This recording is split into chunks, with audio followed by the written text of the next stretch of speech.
Good morning. We'll go ahead and call to order the OSIDA meeting. Welcome to this meeting of the Oklahoma Space Industry Development Authority Board, August 21st, 2025. The meeting notice was posted according to the requirements of the Open Meeting Act. The meeting will come to order. Call the roll, please. First Congressional District Board Member, Secretary Seth Phillips. Here. Second Congressional District Board Member, Vice Chairman Kevin Potter. Here. Third Congressional District Board Member, Charles Ortega. Fourth Congressional District Board Member, Lindy Ritz. Here. Fifth Congressional District Board Member, Chairman Blake Rainey. Here. At-large Board Member, Jim Putnam. Here. At-large Board Member, Jerry Hunter. Here. House-appointed Board Member, Craig Campbell. Here. Okay, we have a quorum. First up is item 3, approval of the minutes of Oklahoma Space Industry Development Authority meeting on July 9th, 2025. The draft of the minutes of that meeting has been sent to you, and a copy is in your meeting packet. Are there any corrections to the minutes before we consider them for approval? Okay, if there are no corrections, I will accept motions to approve the minutes. Do we have a motion? I so move. Second. Got a motion, a second. Is there any discussion? Call the roll, please. Board Member Phillips. Yes. Board Member Potter. Aye. Board Member Ritz. Aye. Board Member Rainey. Aye. Board Member Putnam. Aye. Board Member Hunter. Abstain. Board Member Campbell. Aye. Motion passes. Thank you. Item 4, contract consent docket. Nick, you're recognized.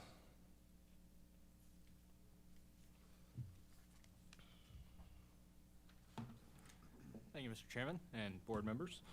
And as a fellow Girl Dad, I just must offer my congratulations to you, Mr. Chairman, and to you and your family. We've been thinking about you guys. Thank you.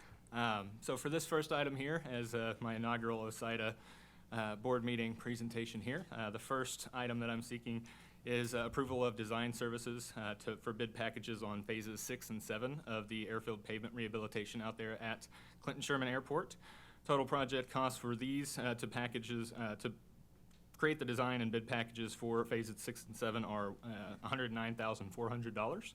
And as you can see from the visual here, this will address all of the asphalt shoulders and help with some of the drainage in those areas as best we can, as well as rehabilitating the North GA apron up there on the northeast end as well.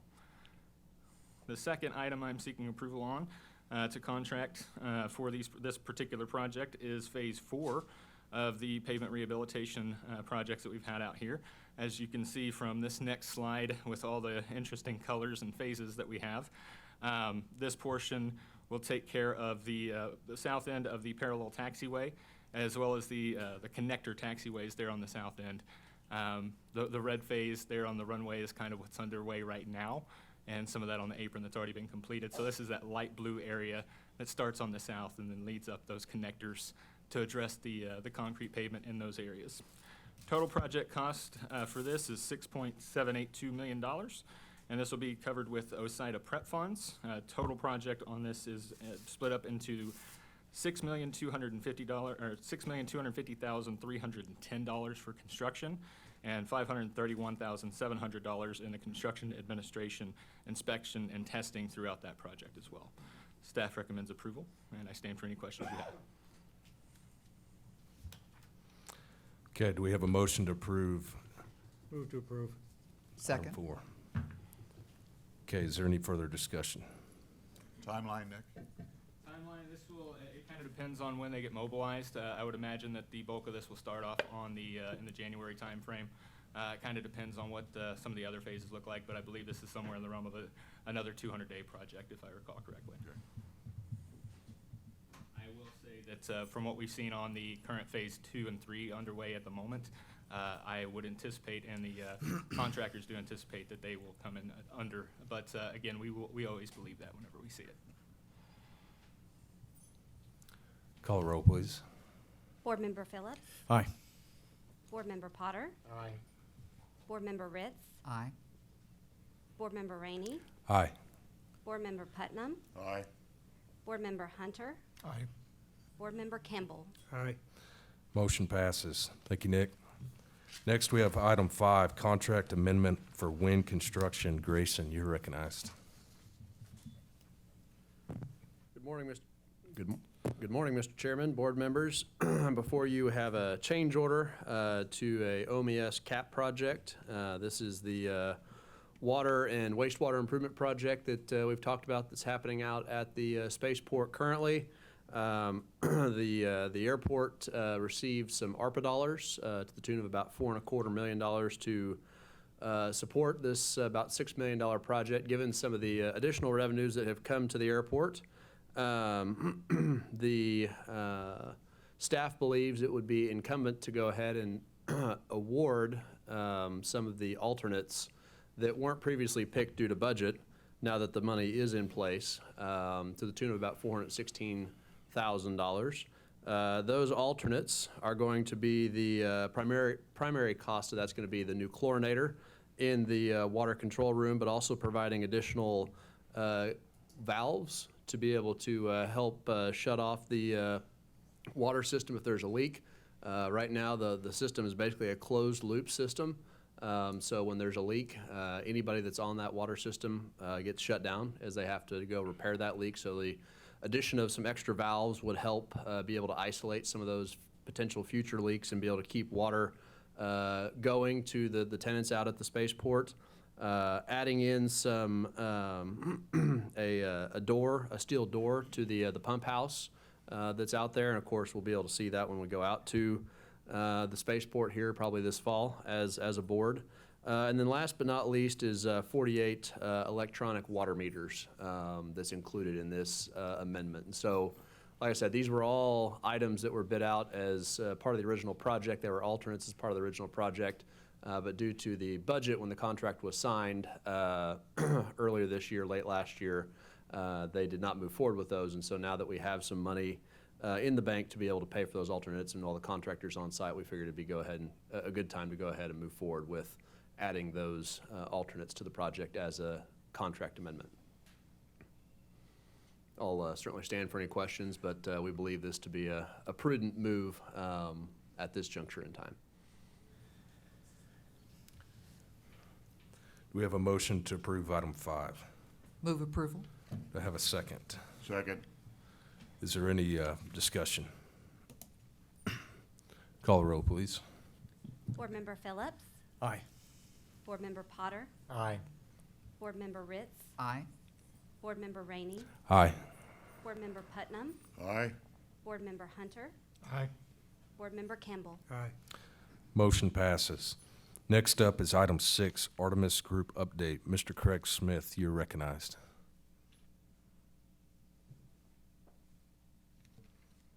Thank you, Commissioners. Appreciate the opportunity to be here today. This is exciting to talk about some of the things that we're doing at the Space Industry Development Authority, and welcome to the boards. So I appreciate your service and kind of catch you up. This is an agency just a few years ago that the legislature was targeting for zeroing out when the state was facing some budget shortfalls. So it's remarkable to see how far we've come in just a few years. Some of the funding for the projects that were just described came from the PrEP funds that we've been able to utilize and we continue to implement. So we're really excited about that. Some other advancements that we've been able to accomplish is bringing space industry to the state and certainly brought Agile Space to Oklahoma. We continue to work with Agile. They're working on a test facility, a test engine facility at the Tulsa Airport. And as a result of that, we expect to see some additional space companies want to come to the state to be able to utilize that asset. Another company that we were able to acquire and to bring to the state of Oklahoma is the Dawn Aerospace. And they're currently operating in New Zealand, and they have a propulsion facility in the Netherlands, and they are bringing their space plane to Oklahoma in 2027. We continue to work with Dawn on the pathway to what they need to be able to facilitate their operations here in the state, including hangar, payload facilities, some of those things at the spaceport. And so we're going to be coming to you in the future for some funding for some of those projects as well. Part of the projects that we've been trying to secure is bringing more space industry to the state of Oklahoma. And who better than former NASA administrator and also fellow Oklahoman Jim Bridenstine. Jim Bridenstine created the Artemis Group. He's got a very adept group that former peers and staffers of his from his congressional days and from his NASA days. They've stood up the Artemis Group, and we've been very successful partnering them and bringing them on as consultants so they can go out and advocate for the state. They tell us where the fish are, and we reel them in. So I'll let Gabe Sherman and his team bring their presentation to you about what they're working on and some of the advancements they're making in that industry. Gabe?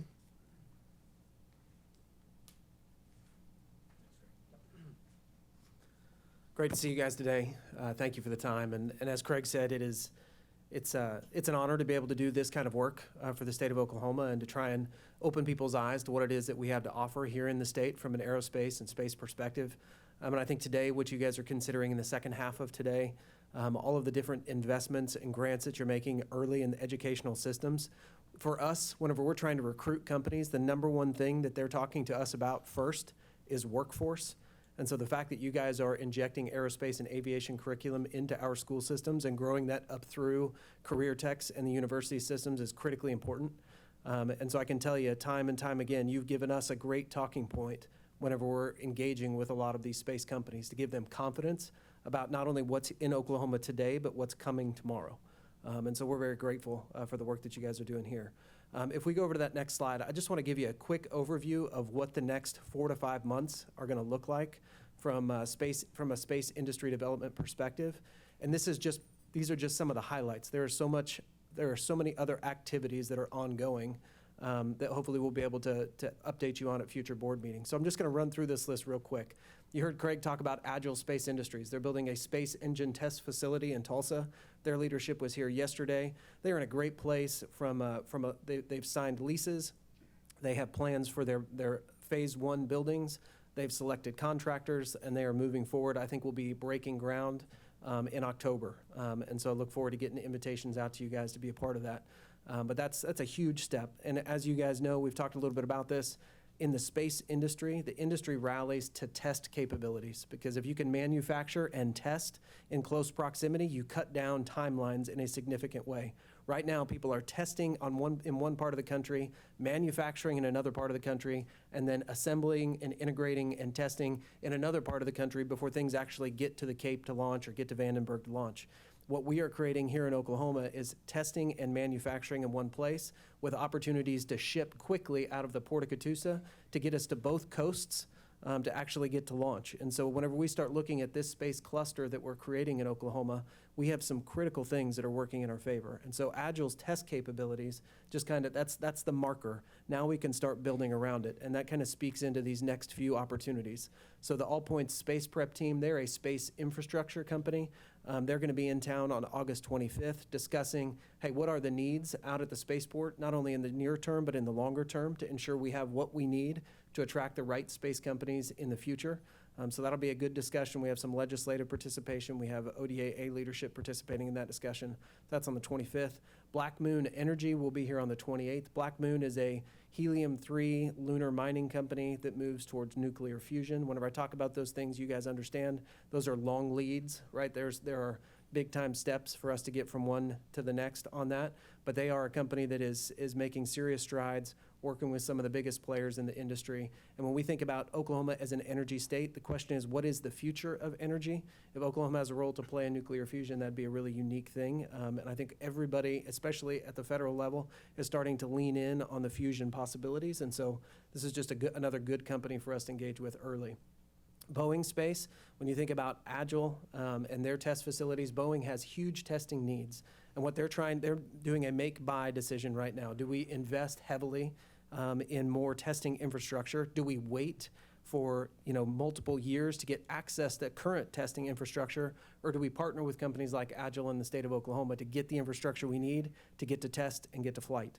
And so we're having some great discussions with them. Could be a potential anchor tenant, but we've got a long way to go in working with Boeing. Quantum Space will be here in early September. Quantum Space, they manufacture orbital transfer vehicles. So think about getting specific payloads on orbit to specific orbits in the right amount of time. These critical capabilities for Golden Dome, critical capabilities for space situational awareness. They've been in development mode, and now they're moving into production mode. So they're in a state where production is going to be highly expensive, and so what they're trying to do is figure out, where do we go now, now that it's time to grow? And so we get them here in Oklahoma. We've got a good day and a half put together for them on it from an agenda standpoint, engaging a lot of our different economic development entities and legislators and ODAA leadership. So it should be a really good engagement there in early September. Phoenix Space, this is a really unique company that does tow launch. That's what they're working to. So think of traditional, out at Burns Flat, you're going horizontal takeoff to suborbital space. Traditional launch at the Cape, you're looking at like straight up vertical launch, right? Tow launch, think about a 737 towing a rocket-powered vehicle behind it with a rocket on top of that vehicle, getting ready to launch to space. They'll tow up to 60,000 feet, drop that first stage. It'll fly up even further, then launch their vehicle to space, a way to get good payloads into low Earth orbit quickly and inexpensively and rapidly. And so they are considering Oklahoma from a manufacturing perspective, and potentially Burns Flat as a test site. So that's another exciting one for us. They'll be back in September, October. And then the exploration company is a large company over in Europe that's making inroads into the U.S. They've got their U.S. headquarters established in Texas, and they're looking at regional expansion to support their growth, their growth initiatives. And so I was in Houston last week. We've got some great opportunities to entertain them here in the state of Oklahoma, understand their testing needs, manufacturing needs, and potentially have some great conversations with that company as well. So those are just some of the development opportunities that are in the near term. We also have, and I think a lot of this goes to OSIDA and ODAA building momentum over the last year and a half to 2 years. We have no kidding legislation and legislators that are looking at how do we set the state up from a legislative perspective to win even more. And this interim study that Representative Archer is carrying in October, we've already engaged Blue Origin, we've engaged Agile, we've engaged Boeing, we've engaged a number of companies to participate in that interim study to help legislators understand more broadly what do states like ours need to do to be even more competitive in the space industry, and how can we make sure that whenever we get companies here to take a look, we're actually driving them to completion. And so that's going to be a very informative discussion for us, and I think we'll have some roundtable opportunities, some other things that we'll build out, and look forward to engaging ODAA leadership in those discussions as well. So a lot going on in the second half of the year. It's exciting stuff. We're in a great place. Companies are looking for ways to expand from development to production, and they need states like Oklahoma that are business friendly, not more like a California or a Maryland or others. So we're in a great place right now to capitalize on some of that. So, but any questions? I know there's a lot to cover. Sounds good. Okay. All right. Thank you, guys. Appreciate it. Thank you. Proceeding to item 7, concluding remarks. Are there any additional comments from staff or members? Hearing none, move to next item. Item 8, announcement of next meeting. Our next scheduled meeting will be at 9 a.m. on Wednesday, October 8, 2025, here in the first floor conference room at the Oklahoma Department of Transportation. Finally, item 10, adjournment. Is there a motion to adjourn? I so move. Do I hear a second? The motion is second. I declare this meeting adjourned.